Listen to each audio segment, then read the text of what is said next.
On va embrayer avec l'actualité, mon cher Jacques. C'est bien que Amadou Damaro Camara, ancien président de l'Assemblée nationale, on a vu cette comparution hier, très affaibli, hein, en tout cas sur les images. On voit un homme plutôt diminué, mais qui bénéficie néanmoins tout au bout d'une liberté conditionnelle. Je pose la question première, est-ce que finalement ce n'était pas le choix à faire? Ça, c'est pour ceux qui ne veulent pas comparaître. Est-ce que ce n'était pas le choix à faire, comparaître malgré tout? Oui, je crois qu'il y a eu beaucoup même de progrès à ce niveau de la part de tous ces prévenus-là, parce que à part Damaro qui a comparu, il faut quand même noter que par plusieurs fois, Dr Mohamed Diane et Oye Guilavogui sont venus devant le juge, donc ils ont répondu.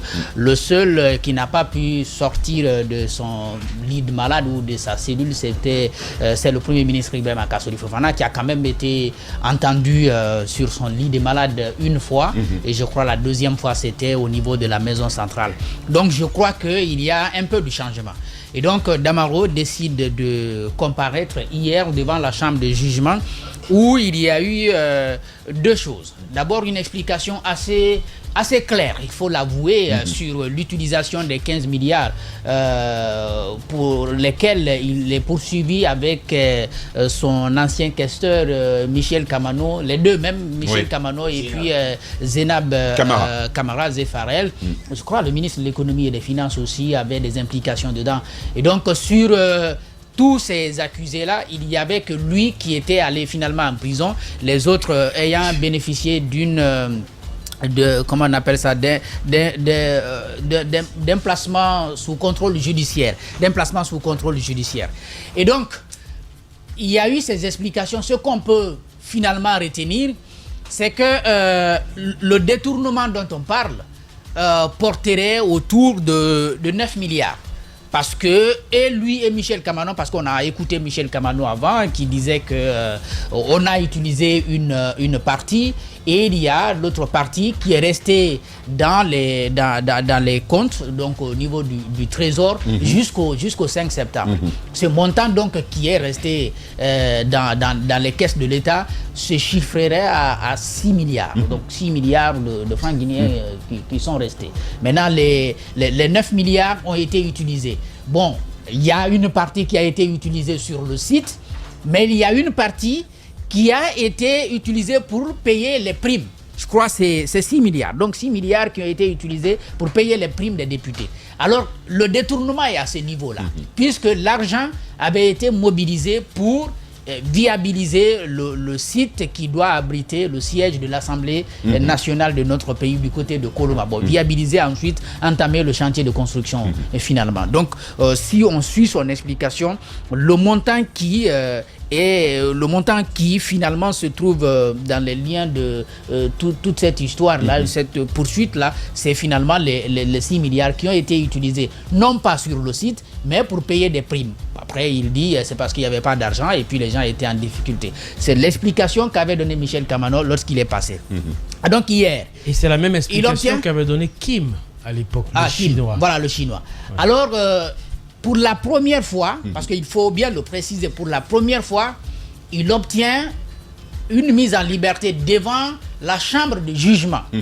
Parce que, il faut bien le préciser, les autres ont pu obtenir par le passé des mises en liberté devant je sais pas, comment on appelle ça, les juges d'instruction. Oui, mais c'est normal. Ça dépend des stades de la procédure. Maintenant, à ce stade, une fois que l'affaire est renvoyée en jugement, c'est là-bas, c'est devant le juge, justement, que vous devez demander votre mise en liberté. C'est pour cela que ceux qui sont partis à la Cour suprême se sont vus renvoyer vers cette chambre. Parce que c'est à ce niveau, il y a des contradictions entre le parquet spécial et les avocats de M. Kassori et même Dr Mohamed Diane. Parce qu'ils ont estimé, ayant bénéficié d'une mise en liberté devant la chambre d'instruction et même la chambre d'appel, ils devraient en principe être libérés.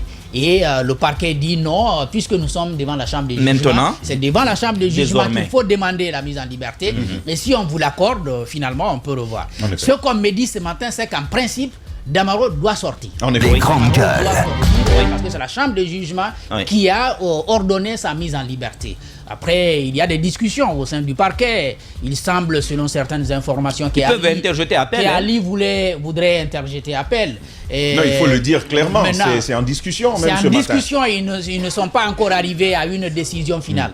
Mais ce qu'on me dit, même s'il avait la volonté de faire appel, la logique voudrait que Damaro sorte d'abord des prisons et que si finalement il venait à faire appel, on doit statuer là-dessus.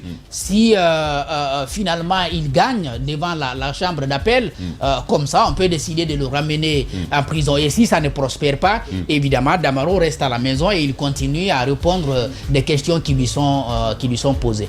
L'autre chose, c'est qu'il faut aussi le noter, Michel Kamano, qui est déjà sous contrôle judiciaire, avait bénéficié d'abord d'une autorisation de sortie pour des visites médicales du côté de la Tunisie. Il vient d'en bénéficier encore. On peut donc dire que sur ce dossier, probablement, à part le fait que Damaro était en prison, tout le monde n'avait pas bénéficié le même traitement et ils avaient bénéficié d'une certaine largesse. Là, il faut le noter comparativement à d'autres qui sont poursuivis pour d'autres dossiers et qui n'ont pas eu beaucoup de chance. Voilà. Très bien.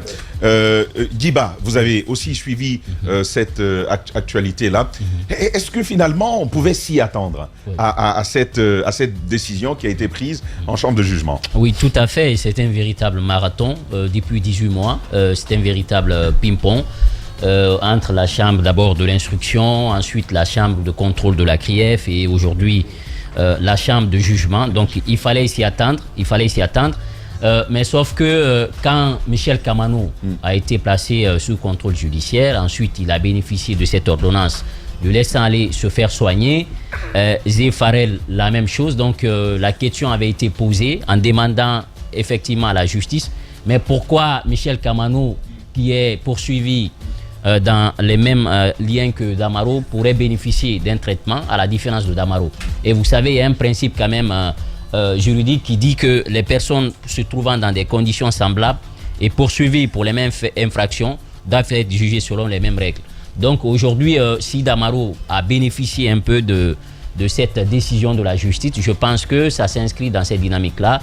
Parce que si Michel Kamano se retrouve à l'étranger et que Damaro continue à être détenu à Conakry, les gens avaient commencé à se poser à cette question. Les grandes gueules.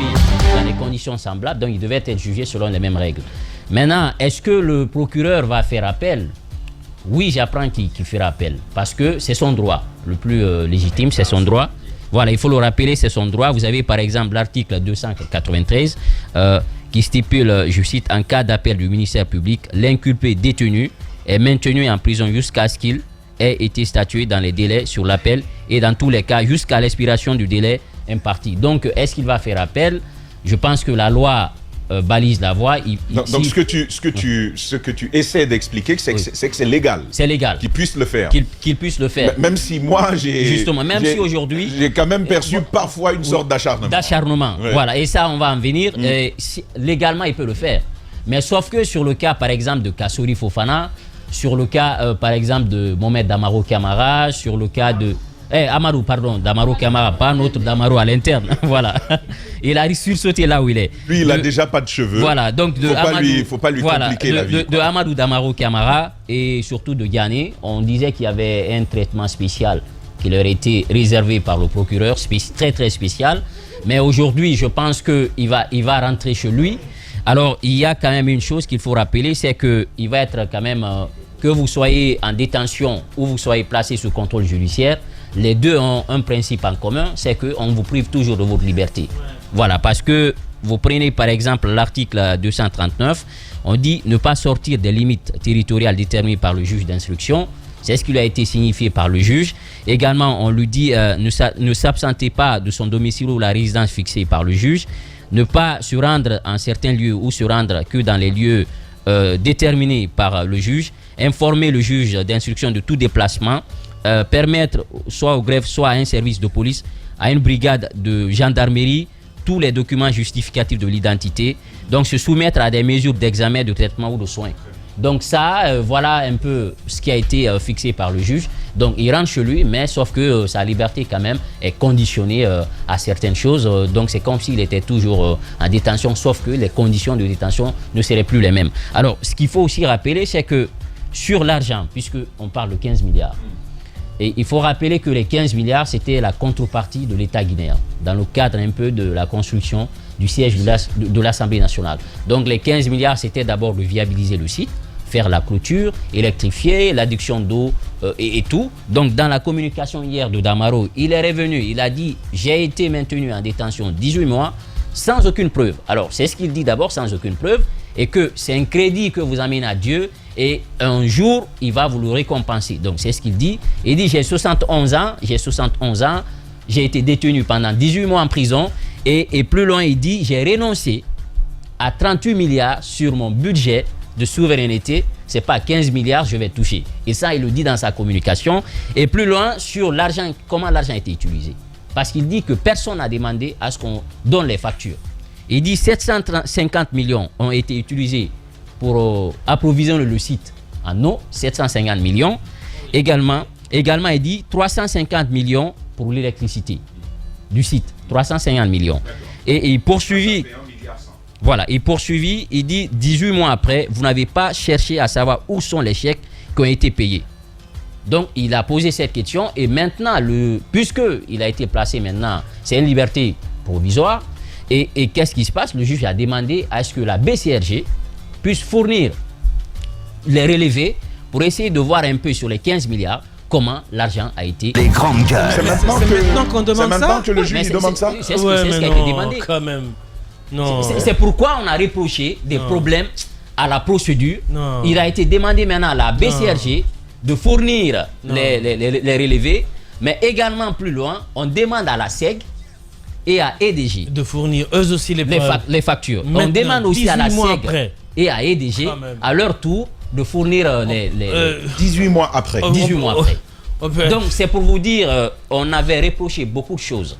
Je pense que l'idée de la CRIEF, on a tous salué l'idée de la CRIEF. Là, c'est un mais problème. là, c'est un problème. Hein. C'est un véritable problème. Clair, parce que si 18 mois, mois après, vous demandez à ce que la SEG et que EDG fournissent quand même les factures sur l'argent qui a été déboursé. Ça, c'est basique. On n'a pas besoin d'être juriste. Je pense que là, c'est un problème.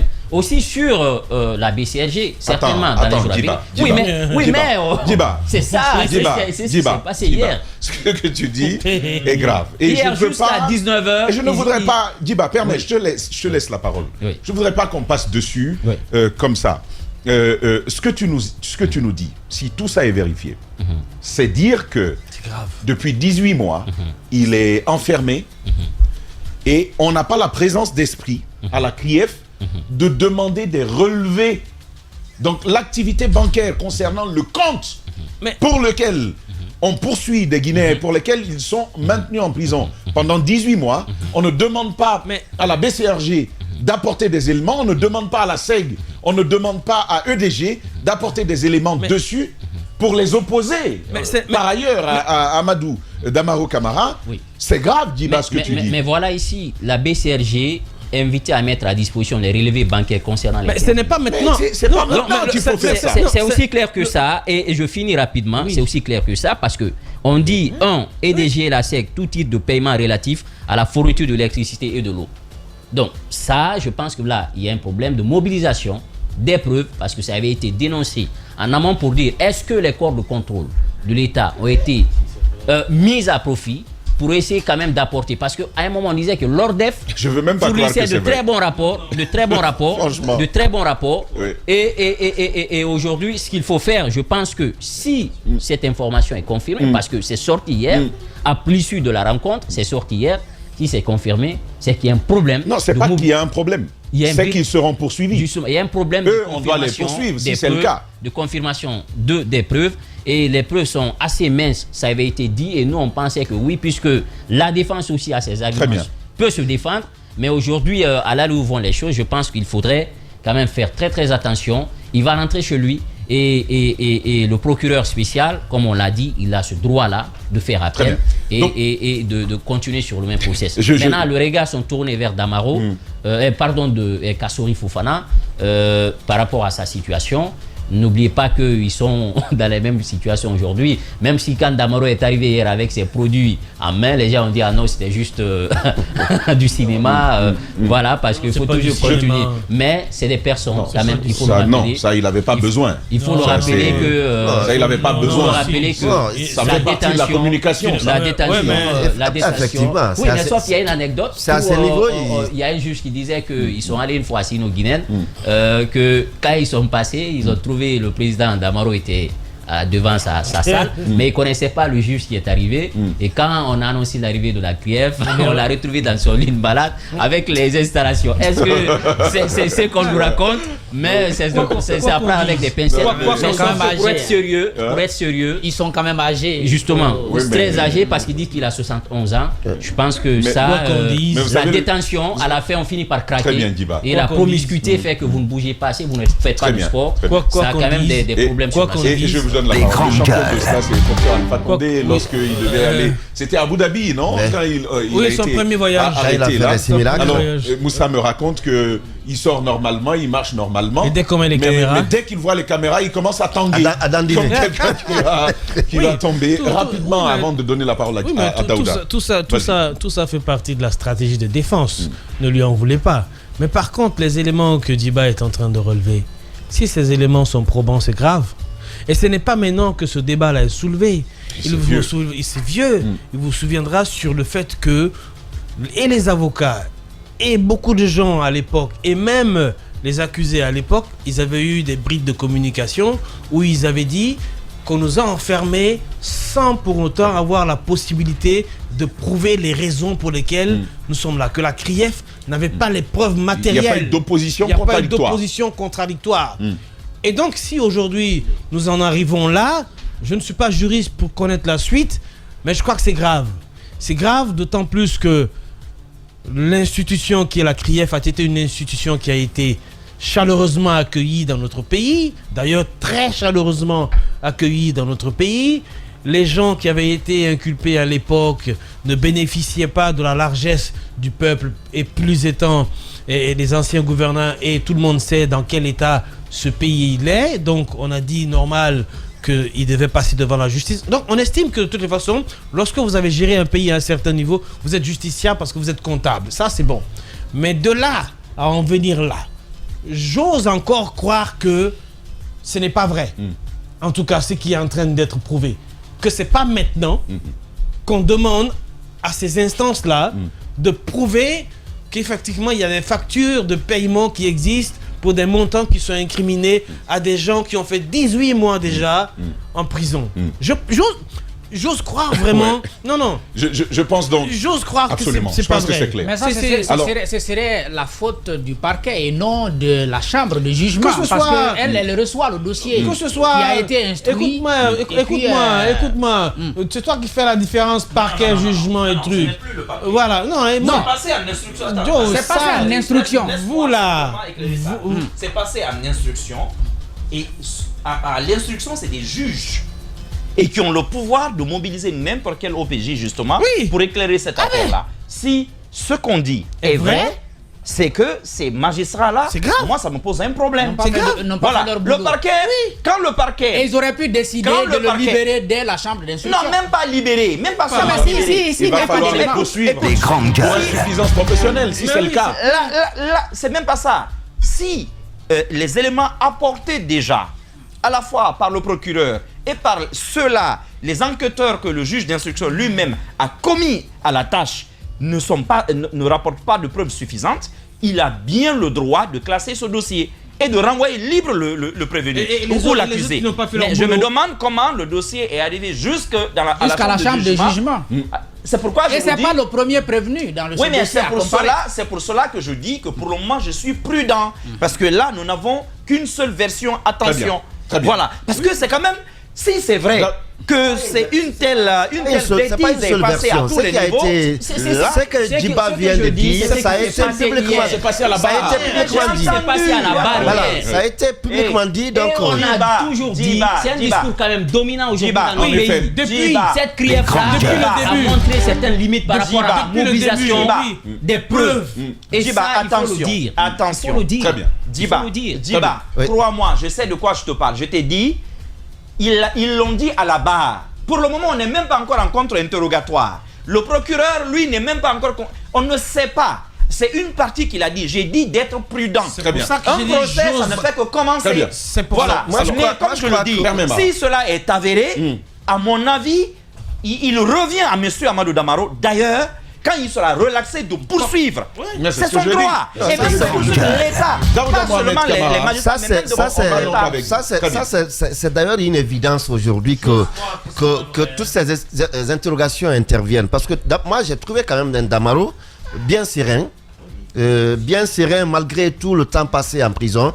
Il est venu avec cet esprit de lucidité. Il s'est exprimé et ça a permis de comprendre certaines choses. Aujourd'hui, moi je me dis, avec Oye Beyavogi, avec Mohamed Diané, Oye Guilavogui, je vais dire, Oye Guilavogui, Mohamed Diané, et Sila Bill Gates cabinet. Non, ceux qui sont passés devant à la barre et pour lesquels il a été demandé une mise en liberté provisoire. Cette question des preuves est revenue. On a vu jusqu'à 22h pour Bill Gates, par exemple, dans le cabinet Sila. Jusqu'à 22h ou 23h, je crois, il y avait des discussions parce que le monsieur, il avait été accordé la liberté provisoire. C'est vraiment très tard la nuit que le procureur spécial Ali Touré a interjeté appel. Voilà pourquoi le cabinet est resté en prison.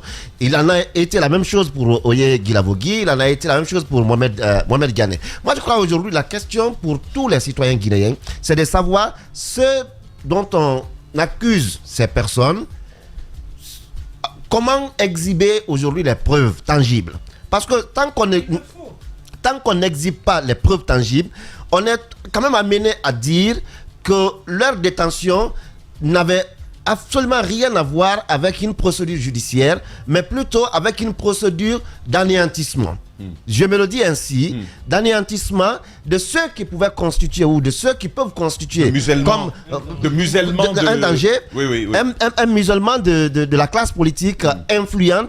Parce qu'on a Cellou Dalein Diallo qui est à l'extérieur du pays, on a Sidi Touré qui est à l'extérieur du pays. Ceux qui sont il a compris très tôt, il fallait pas. Donc aujourd'hui, malheureusement, il y a quand même un bémol, même si bien entendu parce que là c'est la Cour qui a demandé qu'on apporte, n'est-ce pas, les preuves, non les factures. Oui, les factures, ce sont des preuves. Oui, évidemment. Oui. Mais précisons que ce sont des factures. Supposons que la chambre d'instruction n'a pas eu ça. Parce que c'est ça. Parce que les factures, c'est pour prouver effectivement que l'argent a été payé à EDG. Donc, si la chambre de jugement n'a pas eu cette justification que l'argent a été payé à EDG, elle peut estimer que l'argent n'a pas été envoyé à EDG. Jacques, il y a un souci par ailleurs. Ce que Djiba dit, ce que Djiba relève, au-delà des factures, il parle de relevés bancaires. Sur les relevés bancaires, ça, on peut avoir ça. Et là, la Banque centrale est mise en demeure de fournir ça. Si la chambre de jugement n'a pas eu ça, non, c'est ça la preuve. La banque de... Pardon, comment tu as appelé ça, la chambre d'instruction? La chambre d'instruction. La chambre d'instruction ne peut pas ne pas accéder à ça. Oui, c'est ça. Elle ne peut pas ne pas accéder à ça. L'autre question, Tamba. C'est banal, c'est le plus basique, ça. Quand on dit par exemple... Il faut être prudent. Moi, je suis d'accord avec ça. On est très prudent. Soyez prudent. On est dans les hypothèses aussi. Oui, ce sont des hypothèses. Nous sommes dans des hypothèses. On est très prudent, mais ça ne nous enlève pas aussi le droit. Si l'argent est sorti, oui, on est très prudent. On est très prudent. Si c'est sorti à la régulière. Voilà. On est très prudent, mais ça ne nous enlève pas le droit de questionner quand même ce à quoi on est en train d'assister aujourd'hui. Parce que moi je me dis, quand on dit la liberté provisoire qui a été demandée pour les autres et même pour Amadou Damaro Camara, c'était devant la chambre d'instruction. La chambre d'instruction, et pour Damaro aujourd'hui, c'est la chambre de jugement qui lui accorde la liberté provisoire. Mais la chambre d'instruction, c'est vrai que on peut dire que c'était pas la porte d'entrée, mais elle pouvait aussi avoir les éléments auxquels aujourd'hui la chambre d'instruction, la chambre de jugement a accès. Donc à ce niveau, je ne peux pas dire que la chambre d'instruction n'avait pas toutes ces possibilités de réunir les éléments lui permettant de se prononcer sur est-ce qu'il faut ou pas accorder la liberté provisoire à ces relevé bancaire quand même. Et puis ce n'est pas une banque privée, c'est la banque centrale. C'est la banque centrale. Moi, je ne dis pas. Parce que de toute façon, personne ne dit ici Damaro a raison ou Damaro a tort. Voilà, ça c'est important. Voilà, c'est important. Et je rappelle, je te laisse la parole tout à l'heure, je rappelle à nos auditeurs, bon, je vais dire auditeurs, à cause de ce que vous savez, ce que vous voyez maintenant, mais je vais dire à nos auditeurs. C'est vous qui avez dit le nom du DG. Que nous avons quand même fait des efforts. Nous savons que Ali n'est pas présent sur le territoire guinéen, mais on en a quand même eu certains acteurs qui nous ont rapporté un certain nombre d'éléments. Jacques, allez-y. Voilà, ce que j'étais en train de dire, que ce soit le relevé et les factures, c'est l'accusé qui a dit j'ai payé ça à tel. Donc si bien entendu la chambre de jugement, je suppose que ce ne sont pas des novices, ce ne sont pas des gens, des non professionnels. Si la chambre de jugement a ces éléments là qui prouvent qu'effectivement l'argent a été payé à EDG, l'argent a été payé à tel prestataire, je ne crois pas qu'elle puisse accepter comme ça, les yeux fermés, de dire bon, je vous maintiens quand même dans les liens de la culpabilité. Si la chambre de jugement est venue à réclamer ces mêmes factures, c'est pour prouver effectivement que l'argent que Damaro dit avoir payé à EDG a été vraiment payé à EDG. Et ce qui peut prouver, c'est la facture. Oui, mais... Maintenant, est-ce que délibérément le parquet a caché les preuves? J'entends la logique. Voilà. Mais il y a une autre logique, Jacques, qu'il faut aussi servir à ceux qui nous écoutent. Oui. C'est-à-dire qu'on aurait pu demander dès le début à EDG, écoutez, permettez. Ce qui prouve aujourd'hui que ça n'a pas été fait, c'est qu'à la barre, on demande à EDG de fournir ces éléments-là. Non, regarde, je vous lis. On dit la Cour a invité le gouverneur de la BCRG à communiquer les relevés bancaires de 15 milliards à compter de la date de dépôt de cette allocation. Voilà. Mais c'est clair. C'est clair. Moi, je suis d'accord avec vous. J'ai dit tout simplement, il faut voir le problème aussi de l'autre façon. D'accord. Au cas où ça a été demandé, ça n'a pas été obtenu. Il ne faut pas être formel. Ce n'est pas du formalisme. De prudence. Attendez. Non. Voilà. Vous êtes dans ce studio. Juste d'être prudent. Les gars, écoutez. On n'a pas tous les éléments. Écoutez, s'il vous plaît. Vous êtes dans ce studio. Vous avez bien suivi ce qu'on a dit. Il ne faut pas mélanger pour nos auditeurs. On a porté des hypothèses. On n'affirme rien d'emblée. Donc ça, c'est important. Allez-y, Djadia. Et c'est important, Djadia à présent. C'est important de revenir sur l'explication donnée par M. Damaro sur l'utilisation. Djiba l'a dit, mais il l'a dit très clairement sur les 15 milliards.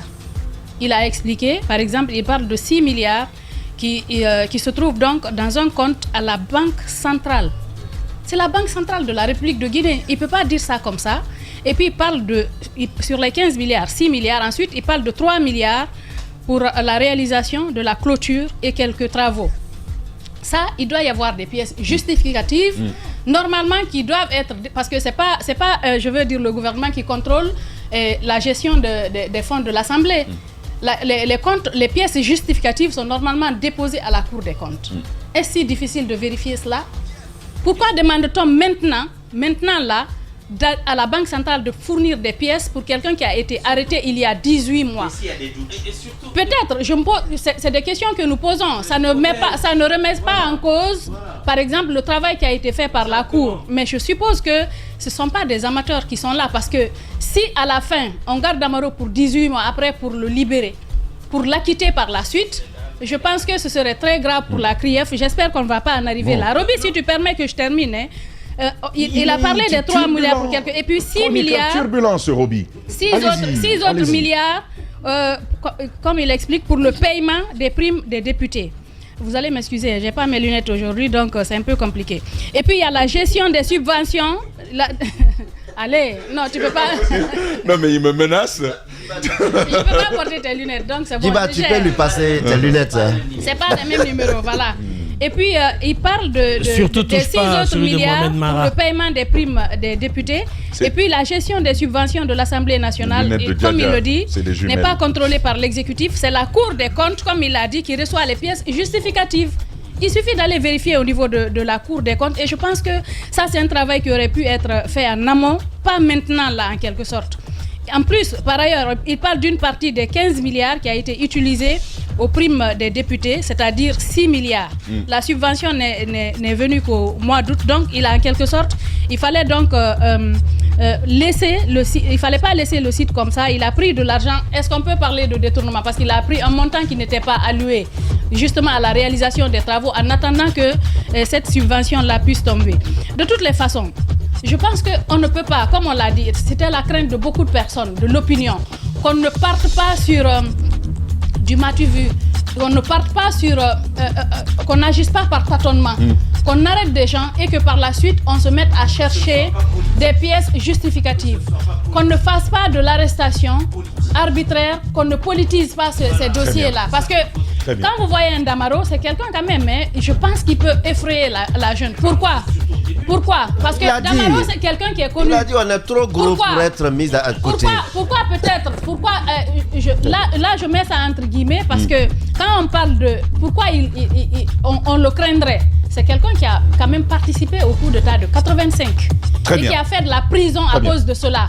Est-ce que c'est à cause de ça, entre autres, lui, Kassori, Cellou Dalein Diallo, c'est parce qu'ils sont trop gros pour être laissés en liberté qu'on les a poursuivis? J'espère qu'on ne va pas obtenir, qu'on n'aura pas raison à l'issue de ce procès, parce que sinon, ce serait dommage pour la CRIEF, qui est quand même une institution importante pour la refondation dont on a des déclarations, en tout cas des déclarations de la Cour, des commentaires tels que vous l'avez vu, qui justement alimentent ces réserves, ces doutes. Mais vous restez avec nous, continuez de réagir de votre côté. Roby, impossible de vous donner une seconde de plus. On se retrouve dans 10 minutes pour la deuxième partie de cette émission-là. Nous aborderons pas mal d'autres sujets tels qu'annoncé au début. Et puis, pourquoi pas si G rendra compte de vos réactions dès l'ouverture de la deuxième partie.